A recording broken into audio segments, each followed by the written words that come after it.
Hello and welcome to another World of Tanks replay with me, the Flying Manticore.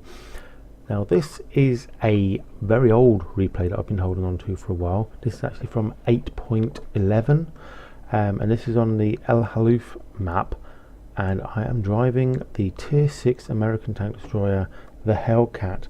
Now this replay is before the tank destroyers had a bit of a nerf.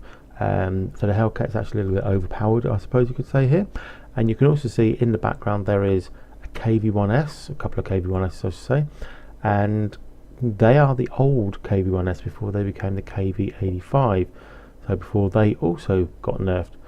And this El Halluf map is actually prior to it being changed around about 9.1 or 9.2.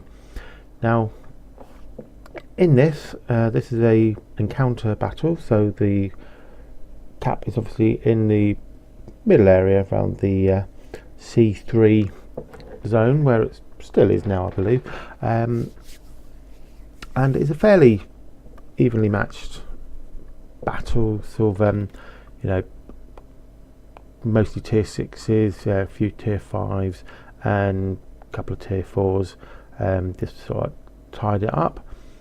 And this is a bit of a heartbreaker of a replay. I don't want to give too much away, but we'll get it underway and we can see what goes on.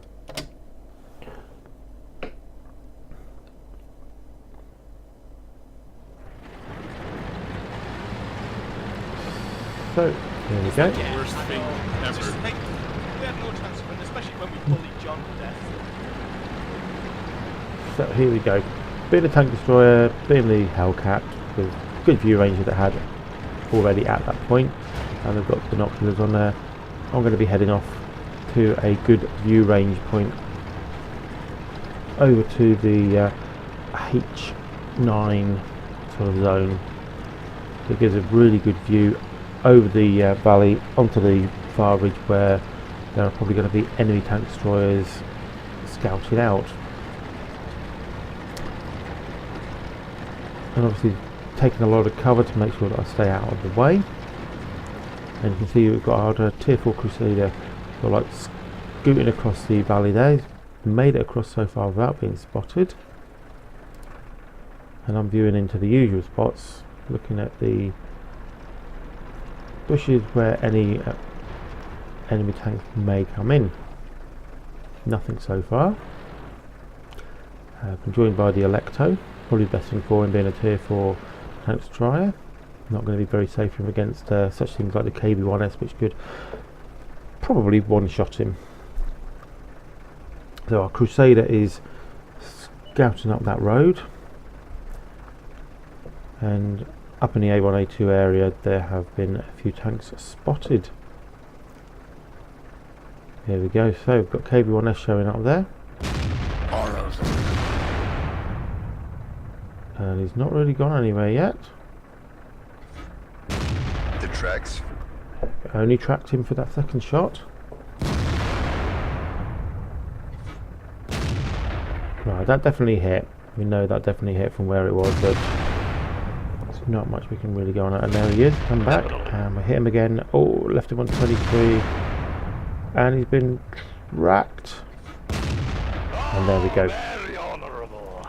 KV-1S out of the way, and our team has actually started capturing the base.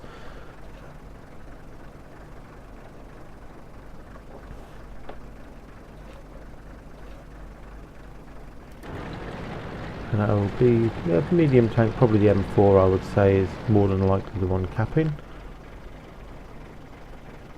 although possibly the Cromwell as well. Okay, well sorry, there's the M4, so I'd say it's Cromwell that's capping, but the M4 is getting pummeled, and we can see where the shots are coming from. And the M4 is down.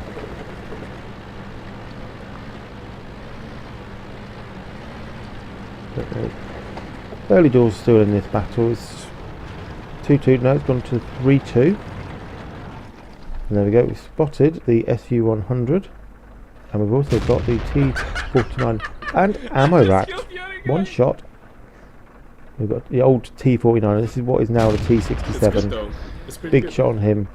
Got a Matilda.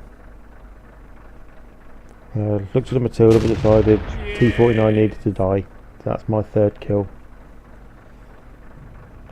Matilda's still there, taking a shot. That was great. Straight through, no problem. Matilda's not doing anything. Should be reloaded. Oh, And he's out of the way. So that's 4 kills now already. So it's 6-6. Enemy are capping. Our Cromwell obviously dead. And so I'm going to come scooting down here. Should be clear up above there. So I'm going to try and make it up onto the higher ridge. And like I said, this was before the Hellcat got nerfed quite heavily. So it's very mobile, very agile, very dangerous tank. So the Electro's heading towards the cap circle, probably a very dangerous thing. Like I said, being a tier 4, not very safe for it to be doing that sort of thing. So we've got the Panzer IV and the Chinook up there. So get yourself into a good position to try and get some shots off. Panzer IV wide in the open, dead. So there you go, 5th kill for me. And I've just saved the cap. So M6, big shot into him. He's not paying much attention really. And that kill felt so good. Thank you, Jingles. That was number 6. That's my top gun. T25. Oh, no, VK. Looked like a T25. There's not a T25 in the battle, so no idea why I said that. So the VK's in a good position hiding there.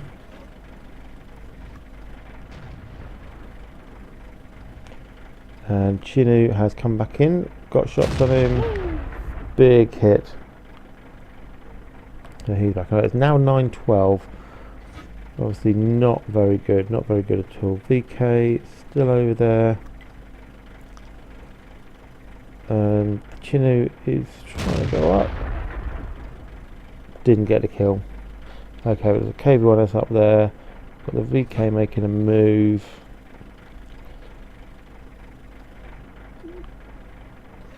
KV1S still going around. Got shots. Okay.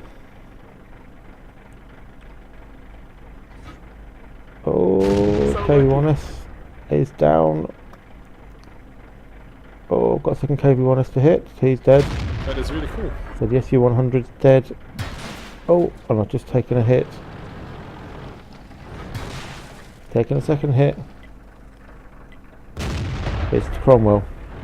And that's going to be quite probably a costly shot there. It's now 11-13, and I don't know if you saw, but there are tanks coming into my position. I'm not in a very good spot here. I'm having to try and protect myself as best as I can.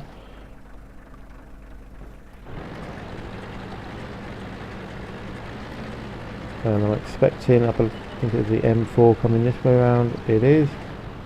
Then there's also a KV1S, so it's not good for me to be doing this. Oh, bin ammo rack, been tracked, and I made the mistake. I untracked myself, and this is going to cost me because I missed a shot. I'm reloading now, about 12 seconds. It's 12-13.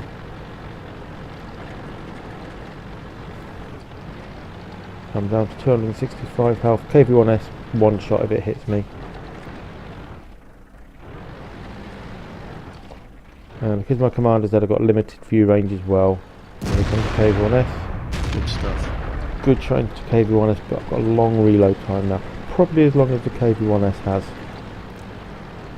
But I do tend to forget that. I can make a silly move here, just sitting there.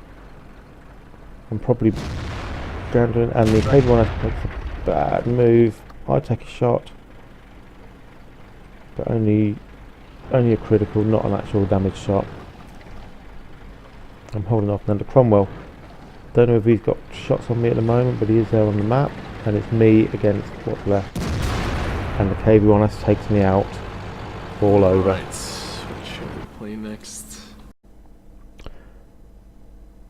So here we are with the after battle stats, and you can see that I got the Ace Mastery.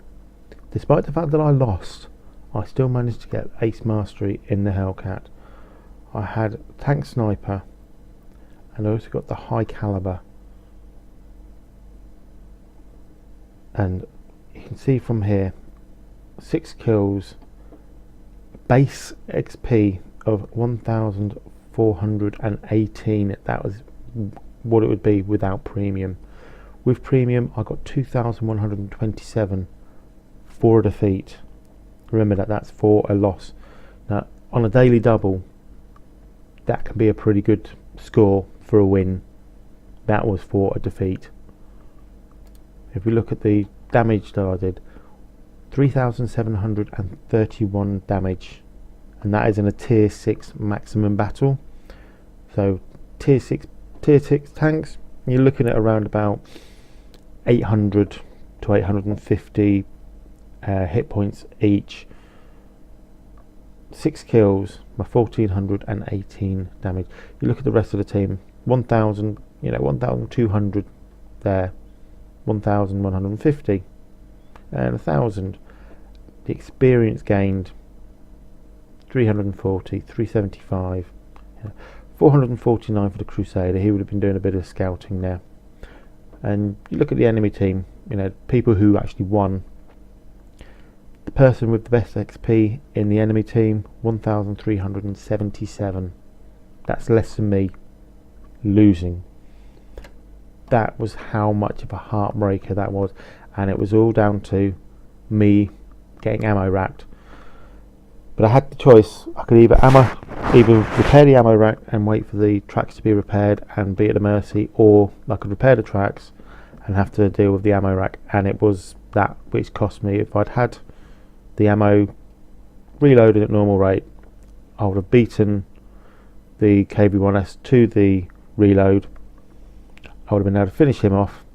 I would have then been able to probably mop up on the VK30-01D and the Cromwell, both of whom I believe were actually down to being one-shot kills. And with the speed that the Hellcat had at that time, I could have probably outmaneuvered them, got the win. But it was an absolute heartbreaker, but still an impressive heartbreaker to outperform the players that actually win and get an Ace Mastery. Hope you enjoyed this replay. If you did, give it a thumbs up, give it a comment, and I'll see you next time.